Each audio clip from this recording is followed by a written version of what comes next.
I only came after you because I wanted to stop you, but I was a little too late, I say. Anyway, I see that you already made up your mind, so all I can do now is wish you luck. Oh, Darren says in a disappointed way. Well, in that case, thank you, I guess. I will try my best to not screw things up. Having said that, Darren walks inside the quarantine room. As soon as he enters, Desmond closes the door behind him and then locks it up again. Even that I no longer have... I mean, what am I even gonna do? I am no fucking healer. Barry is no fucking healer. He's just going to end up dead. He doesn't even have a stat device, so if there was like some event, he won't be able to participate anyway. As soon as he enters, Desmond closes the door behind him. We didn't even try to stop him. We should have stopped Darren. We should have gone like, Darren, let's not do this. If you end up dead, that just... no one's gonna be saved at the end of this.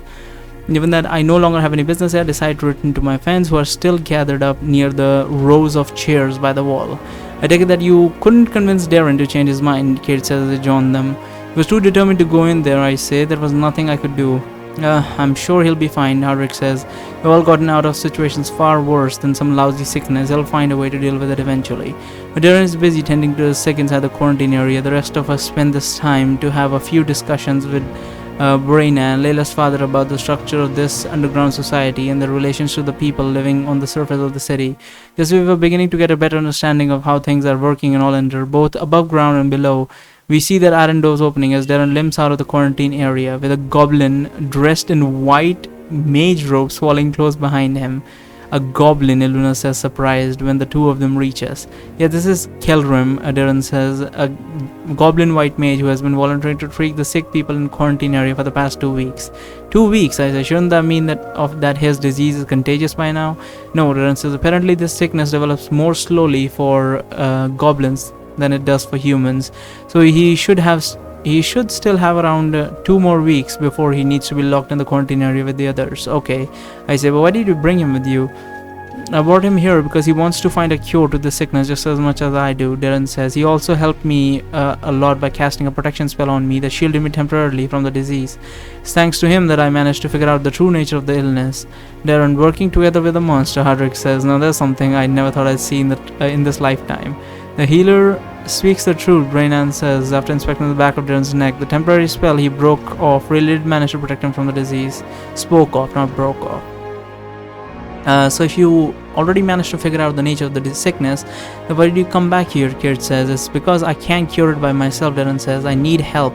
The disease is affecting the aura of the patient, but my magical sense is nowhere near refined enough to be able to understand what caused the sickness and how I can cure it. That's why I came back here. He then places himself in front of Iluna. He then gets on one knee while he's bowing his head. Arak, I need your help, Darren says. You are the only person I know who has good enough magical sense to be able to understand how the disease works. I realize how pathetic this is, but I have nobody else to turn to, and if you don't do anything, all these people will die. Please, will you help me? What the hell, Darren says. Araka says as everyone else is looking at Darren, too shocked to say anything. Is this going to be a new thing from now on? Bowing your head before your enemies so they can help you save random strangers? He then pauses for a few seconds, during which Darren does not raise his head at all. Araka says, you know what, I'll do it. Honestly, I couldn't care less whether the people in that room live or die. But this will serve as a good enough motivator for you to actually improve your magical sense beyond just a basic level. Well, it's going to be time well spent for me. However, I should warn you that I'm not planning to hand you anything on a silver platter. You're the one who's going to be finding the cure to that disease, not me. The only thing I can do is by giving you vague hints to get you on the right track. Don't think that I'll go easy on you just because you're putting your own life on the line. If you die from something as stupid as this, it only proved to me that you were never ready to face Selkram to begin with. So tell me, healer, after hearing all this, do you still want my help? I do, Darren says, still not raising his head. Well, in that case, you have a deal. Arka says, show me those sick patients of yours and we can start working on them right away if you want. Darren, are you sure about this? Kelram says as Darren finally raises his head and stands up from the ground. Won't be able to cast the protection spell on you a second time. You chose to go back in there. Now you will catch the disease for good. Or accepted that risk when I went in the first time, Darren says. Iluna gave me the amulet. Give me the amulet. Wait, Brandon says, don't go to the quarantine room just yet. The king of the underground should be arriving any minute now. And I think you'll want to hear what he has to say. I'm sure you'll have plenty of time to treat the sick patients after you're done talking with our king. So he's just basically gonna go in there while there's a fucking disease in there and he has no protection against it. That's what I was worried the first time around, but he got saved by the goblin, but now he'll be fucked. if he goes in there, he's pretty much fucked if he can't find the cure. And Araka already said it that she's not gonna help him, even if he dies. So this is a problem. I don't know what I could have helped even if I went in there. Barry could not have done anything. Stat device locked, even if it was not locked. Whatever. But regardless, let's continue. Wait. Yeah, the king. Okay. Fine, Darren says, but I hope he hurries up here. It's already been a while since we came here.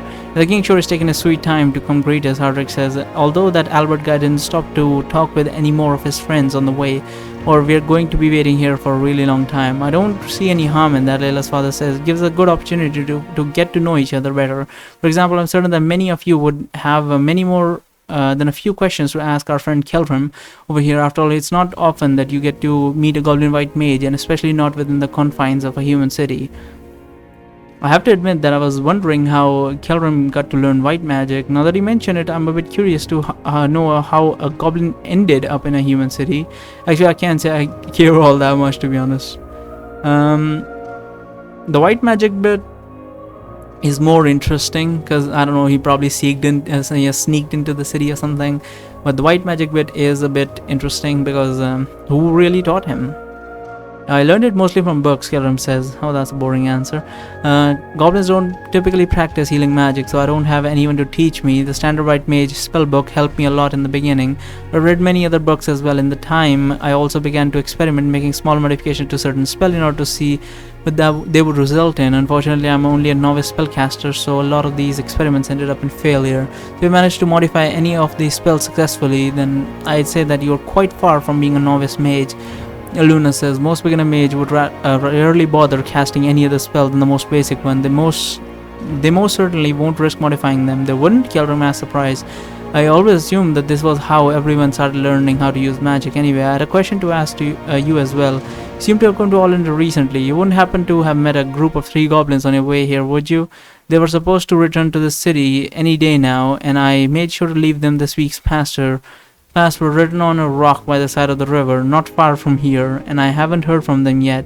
We did run into goblins on our way here, actually, I say. We had a little chat with them about that very rock you were talking about. Apparently they didn't find it on the side of the river, and they thought we were the one who took it. Anyway, they're probably still waiting in the forest outside this village, since I doubt they could have gotten inside the city through any of the means. I see, Kelram says. In that case, I will have to go out and look for them later. All of a sudden, Brian...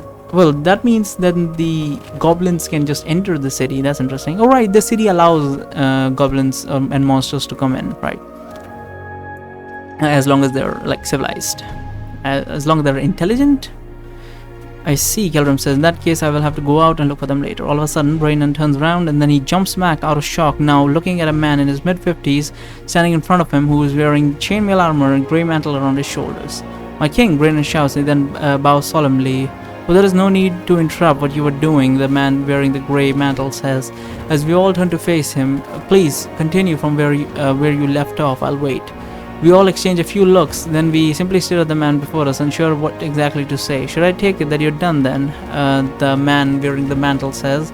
I was hoping to ask Layla's father to fix the stat device, but maybe we'll do that later.